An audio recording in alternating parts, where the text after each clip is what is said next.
مجید میں اللہ تعالیٰ فرماتے ہیں والفجر وليال عشر والشفع والوتر واللیل اذا یسر هل فی ذلک قسم لذی حجر. قسم ہے فجر کی اور 10 راتوں کی اور جفت اور طاق کی اور رات کی جب وہ چلتی ہے، یقیناً اس میں عقل والے کے لیے بڑی قسم ہے. 10 راتوں سے مراد ذوالحجہ کا پہلا عشرہ ہے، پہلے 10 دن ہے جو انشاءاللہ کل سے شروع ہو جائیں گے. اور اگر مہینہ 30 کا ہوا تو پھر کب سے شروع ہو جائیں گے؟ پرسوں سے شروع ہو جائیں گے. ٹھیک ہے، یہ دنیا کے سب سے بہترین دن ہیں. رسول اللہ صلی اللہ علیہ وسلم نے فرمایا دنیا کے دنوں میں افضل ترین دن 10 دن یعنی عشرہ ذوالحجہ ہے. یعنی پورے سال میں سب سے زیادہ امپورٹنٹ ڈیز کون سے ہیں؟ ذوالحجہ کے پہلے 10 دن. لہٰذا ان 10 دنوں میں جب انسان کوئی بھی نیک عمل کرتا ہے تو وہ نیک عمل بھی اللہ تعالیٰ کو باقی دنوں میں کیے ہوئے نیک عمل سے زیادہ پسندیدہ ہے. عام دنوں میں ہم جو کچھ نیکیاں کرتے رہتے ہیں ان کا اجر و ثواب بھی ملتا ہے، لیکن ان دنوں میں جب خاص طور پر کوئی اچھا عمل کرتا ہے تو اس کا اجر و ثواب کئی گنا زیادہ بڑھ جاتا ہے. رسول اللہ صلی اللہ علیہ وسلم نے فرمایا اللہ کو کوئی نیک عمل کسی دن میں اس قدر پسندیدہ نہیں جتنا کہ ان دنوں میں پسندیدہ ہے، یعنی عشرہ ذوالحجہ. صحابہ نے عرض کیا اے اللہ کے رسول کیا جہاد فی سبیل اللہ بھی نہیں؟ آپ نے فرمایا نہیں، جہاد فی سبیل اللہ بھی نہیں مگر جو شخص اپنی جان اور مال لے کر نکلا ہو پھر کچھ واپس نہ لایا ہو. یعنی جان بھی جائے، اس کی شہید ہو جائے، اور اس کا جو گھوڑا ہے وہ بھی مارا جائے، اور اس کا جو اسلحہ ہے وہ بھی چلا جائے، یعنی کچھ بھی واپس نہیں آیا، سب کچھ اللہ کی راہ میں چلا گیا. اس کا عمل بہرحال سب سے زیادہ پسندیدہ ہے یا سب سے زیادہ آگے ہے. ورنہ باقی جتنے بھی لوگ جو کچھ بھی نیک کام کر رہے ہیں سال بھر میں، ان سب سے افضل ہے وہ کام جو ان 10 دنوں میں ہم کریں گے انشاءاللہ. یاد رکھیے رمضان کا آخری عشرہ جس کی راتیں زیادہ افضل ہیں، اور ذوالحجہ کا پہلا عشرہ جس کے دن زیادہ افضل ہیں. تو اس سے یہ پتہ چلتا ہے کہ ان دنوں میں انسان کو پھر خاص طور پر اچھے کاموں کی طرف رغبت کرنی چاہیے. نبی صلی اللہ علیہ وسلم نے فرمایا اللہ کے نزدیک ذوالحجہ کے 10 دنوں میں نیک اعمال بہت زیادہ پاکیزگی اور بہت بڑے ثواب کا باعث ہیں. تو اس سے ہمیں 2 چیزیں ملتی. نمبر 1 پاکیزگی، ٹھیک ہے، یعنی ہمارے گناہوں کی معافی کا ذریعہ ہے، ہمارے تزکیہ کا ذریعہ ہے ان دنوں کے نیک اعمال. اور دوسرے زیادہ ثواب کا ذریعہ ہے. یعنی عام طور پر جیسے ایک نیکی کا اجر 10 گنا ہے تو ان دنوں میں کئی گنا زیادہ بڑھ جائے گا. نبی صلی اللہ علیہ وسلم نے فرمایا اللہ کے نزدیک عشرہ ذوالحجہ کے دنوں سے بہترین کوئی دن نہیں. ایک آدمی نے عرض کیا اللہ کے رسول کیا یہ افضل ہیں یا ان کی گنتی کے برابر اللہ کے راستے میں جہاد کرنا افضل ہے؟ یعنی 10 بار. آپ نے فرمایا ان کی گنتی کے برابر اللہ کے راستے میں جہاد کرنے سے بھی زیادہ ہی افضل ہیں، سوائے اس شخص کے جس کا چہرہ مٹی میں ملا دیا گیا ہو، یعنی وہ شہید ہو گیا ہو. تو جب اتنا بڑا موقع آ رہا ہے ہمارے سامنے تو ہم اس کو یوں ہی گنوا دیں، یہ نہیں ہونا چاہیے. ہمیں نہیں معلوم کہ اگلے سال ہماری زندگی میں یہ دن آتے بھی ہیں یا نہیں، ہم اس سے پہلے ہی نہ دنیا سے چلے جائیں. اس لیے بہت ضروری ہے کہ ان 10 دنوں کی پلاننگ کریں کہ ہم نے کیا کیا کرنا ہے. صرف وہ کام کافی نہیں جو ہم ہر روز نیکی کے کام کرتے رہتے ہیں، مثلا جو روٹین میں نوافل پڑھ رہے ہیں یا صدقہ خیرات کر رہے ہیں یا اور نہیں، مزید بھی کرنا ہے. صحابہ ان دنوں میں انتھک محنت کیا کرتے تھے. سعید بن جبیر ذوالحجہ کے 10 دن داخل ہونے کے بعد عبادت میں بہت زیادہ کوشش کرتے تھے، حتیٰ کہ وہ اتنی محنت کرتے کہ لگتا کہ وہ اس کی قدرت نہیں رکھتے، یعنی اپنے آپ کو اتنا تھکا دیتے کہ لگتا کہ بس اب اس سے زیادہ کچھ کر نہیں سکتے، آخری درجے تک. اب نیک اعمال میں سے افضل عمل جو ان دنوں کے لیے پسندیدہ ہے وہ اللہ کا ذکر ہے. نبی صلی اللہ علیہ وسلم نے فرمایا کوئی دن اللہ کے ہاں ان 10 دنوں سے زیادہ عظمت والا نہیں ہے، اور نہ ہی کسی دن کا عمل اللہ تعالیٰ کو ان 10 دنوں کے عمل سے محبوب ہے. یعنی نہ دن ان دنوں سے افضل ہے اور کوئی اور عمل اس سے افضل نہیں.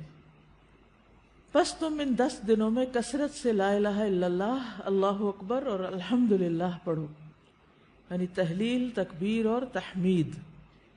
اب اس کے لیے یہ جو کلمہ نا سبحان اللہ والحمدللہ ولا الہ الا اللہ واللہ اکبر، یہ ان تینوں کلمات کا مجموعہ ہے، اور اس میں سبحان اللہ کا اضافہ بھی ہے۔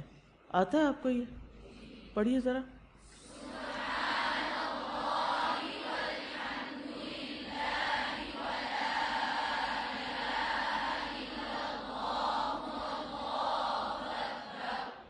ٹھیک ہے، اسی طرح اللہ اکبر لا الہ الا اللہ واللہ اکبر وللہ الحمد۔ ٹھیک ہے، اس میں بھی تینوں چیزیں آ جاتی، الحمد بھی آ جاتی ہے، اللہ کی حمد بھی آ جاتی ہے، اور لا الہ الا اللہ اور اللہ اکبر بھی آ جاتا ہے۔ صحابہ کرام جو تھے ان میں سے ابن عمر اور ابو ہریرہ رضی اللہ عنہما ان 10 دنوں میں بازار کی طرف نکل جاتے اور دونوں تکبیرات پڑھتے، یعنی مل کے بھی پڑھتے۔ لوگ ان کی تکبیر سن کر تکبیر کہتے، یعنی یہ پڑھتے تو جو سنتا تو وہ بھی کہنا شروع کر دیتا۔ تو لوگ ان کی تکبیر سنتے کا کیا مطلب ہے کہ یہ تکبیرات اونچی آواز سے پڑھ رہے ہوتے تھے۔ آپ دیکھیں گھروں میں اکثر لوگ گنگناتے رہتے ہیں یا کچھ، تو گھروں میں بھی تکبیرات اونچی آواز سے پڑھیے، چلتے پھرتے اونچی آواز سے پڑھیے تاکہ دوسروں کو یاد آ جائے۔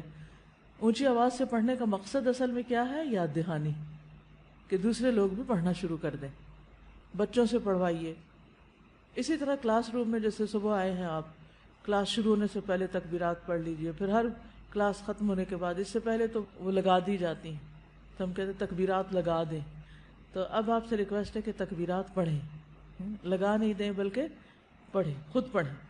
ٹھیک ہے، سننے سے بھی ریمائنڈر ہوتا ہے لیکن خود پڑھنا بھی ضروری ہے، تو خود پڑھیں۔ تو آپ سب لوگ اس کی پابندی کریں گے۔ اگر ٹیچر بھول جائے تو آپ یاد کرا دیں گے۔ اگر ساری کلاس میں سے صرف ایک کو بھی یاد آ جائے تو اونچا پڑھنا شروع کر دے، باقی لوگ اس کو سن کے پڑھ لیں گے۔ 1 دفعہ 2 دفعہ 3 دفعہ جتنا بھی سہولت ہو، لیکن پڑھیں۔ پھر اسی طرح محمد بن علی جو تھے، ان صحیح بخاری میں آتا ہے کہ وہ نفل نمازوں کے بعد بھی تکبیر کہتے تھے، یعنی نفل نماز پڑھ کے، جیسے تہجد کے پڑھے یا چاشت اشراق کے پڑھے یا پھر اس کے علاوہ، تو وہ نفل پڑھ کے بھی تکبیر پڑھتے تھے۔ اسی طرح عورتیں بھی تکبیرات پڑھتی تھی۔ عمر رضی اللہ عنہ منا میں اپنے خیمے کے اندر تکبیر کہتے تو مسجد میں موجود لوگ اسے سنتے اور تکبیر کہتے، اور بازار والے تکبیر کہتے، یہاں تک کہ سارا منا تکبیرات سے گونج اٹھتا۔ کتنا بڑا علاقہ ہے منا کا، سارا منا تکبیرات سے گونج اٹھتا۔ اب تو خیر سپیکرز ہیں، اس وقت لوگوں کی اپنی آوازوں سے سارا منا گونج اٹھتا۔ ابن عمر منا کے ان دنوں میں نمازوں کے بعد بستر پر، راستے میں اور دن کے تمام ہی حصوں میں تکبیر کہتے، یعنی وہ ہر موقع پہ کہتے۔ انہوں نے صرف نفل کے لیے خاص نہیں کیا تھا، یہ صرف بازار کے لیے نہیں بلکہ بستر پہ بھی کہتے اور راستے میں بھی اور خیمے میں بھی اور ہر جگہ۔ میمونہ رضی اللہ عنہا یوم النحر 10 ذو الحجہ میں تکبیر کہتی، اور عورتیں ابان بن عثمان اور عمر بن عبدالعزیز کے پیچھے مسجد میں مردوں کے ساتھ تکبیر کہا کرتی تھی، یعنی مسجد میں مرد حضرات بھی تکبیر پڑھ رہے ہوتے تھے اور پیچھے عورتیں بھی مل کے پڑھ رہی ہوتی تھی۔ تو اس سے یہ پتہ چلتا ہے کہ تکبیرات اونچی آواز میں پڑھنی چاہیے تاکہ دوسروں کو بھی یاد دہانی ہو جائے۔ عطا بن صائب کہتے ہیں کہ میں ابو عبد الرحمن اور ابن معقل کے ساتھ نکلا اور ابو عبد الرحمن اونچی آواز سے تکبیریں کہتے جا رہے تھے، اور ان میں سے کوئی بھی آپ الفاظ پڑھ سکتے ہیں، اللہ اکبر لا الہ الا اللہ واللہ اکبر وللہ الحمد، اور اللہ اکبر وللہ الحمد، اللہ اکبر۔ اسی طرح اللہ اکبر کبیرہ، اللہ اکبر و اجل، اللہ اکبر وللہ الحمد۔ پھر اللہ اکبر کبیرہ، تو اللہ اکبر کبیرہ والحمد للہ کثیرہ وسبحان اللہ بکرۃ واصیلا بھی آپ پڑھ سکتے ہیں۔ ٹھیک ہے، آخر میں اللہم اغفر لی بھی کہہ سکتے ہیں۔ دوسرا اہم کام جو ان دنوں میں کرنے کا ہے وہ 9 ذی الحجہ کا روزہ ہے۔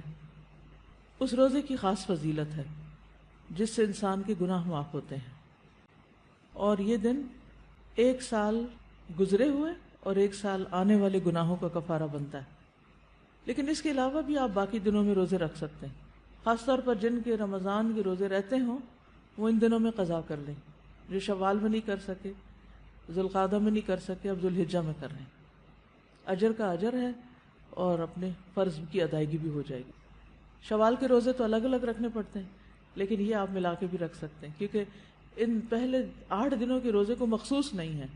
یہ ہم نفلی روزے ثواب کی خاطر رکھتے ہیں، لیکن اگر قضا رکھ لیں تو بہت اچھا ہے. پھر اسی طرح یہ دن حاجیوں اور غیر حاجیوں کی معافی کا دن ہے. کون سا دن؟ 9 ذی الحج کا دن.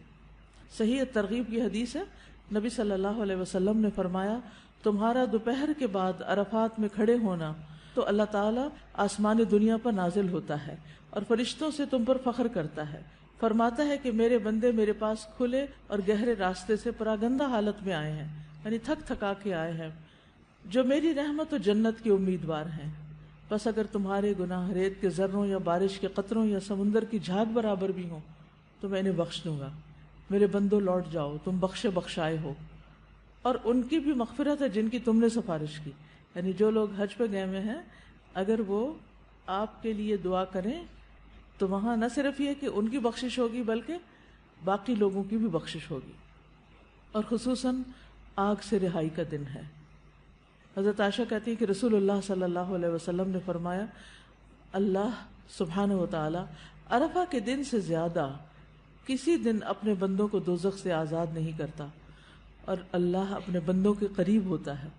پھر فرشتوں کے سامنے اپنے بندوں پر فخر فرماتے ہوئے فرماتا ہے کہ یہ سارے بندے کس ارادے سے آئے ہیں. حالانکہ اللہ تعالیٰ کو خود بھی پتہ ہے، لیکن اللہ تعالیٰ خوش ہو کے ایک طرح سے پوچھتے ہیں کہ یہ کیوں آئے ہیں. فرشتوں کی گواہی بھی شامل ہو جاتی کہ یہ سب اللہ کی بخشش حاصل کرنے کے لیے آئے.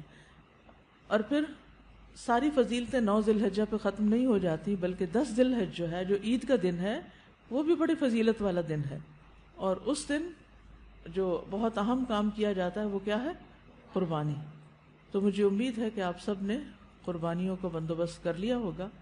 اگر ہر شخص الگ الگ نہیں کر سکتا تو مل کے بھی، اکٹھے ہو کے بھی قربانی کر سکتے، کیونکہ جان کا صدقہ تو کبھی بھی کیا جا سکتا ہے. تو عام دنوں میں کرنے کی بجائے ان دنوں میں انسان کر لے، ان دنوں میں پیسے جمع کرا لے. خاص طور پر غریبوں تک جو پہنچایا جاتا ہے گوشت، اس میں انسان اپنا حصہ ڈال لے. کہ کچھ لوگ محنت پہ لگے ہوئے ہیں، وہ دور دراز علاقوں میں قربانی کے جانور پہنچاتے ہیں، گوشت پہنچاتے ہیں. تو ہم خود تو وہاں تک پہنچ نہیں سکتے. اگر ہر شخص یہ کام کرنے لگے تو ناممکن ہے، کیونکہ جانوروں کی ٹرانسپورٹیشن یا خود ایون سفر کر کے وہاں جانا، یہ سب کچھ بڑی مشکل کام ہے. لیکن اگر اس کے لیے ہم پیسے جمع کروا دیں تو جو لوگ کر رہے ہیں وہ ہمارے حصے کا بھی کام کر دیں گے. تو مجھے امید ہے کہ آپ سب نے الہدا کا قربانی پروجیکٹ جو ہے اس کے بارے میں سن رکھا ہوگا. چلیے.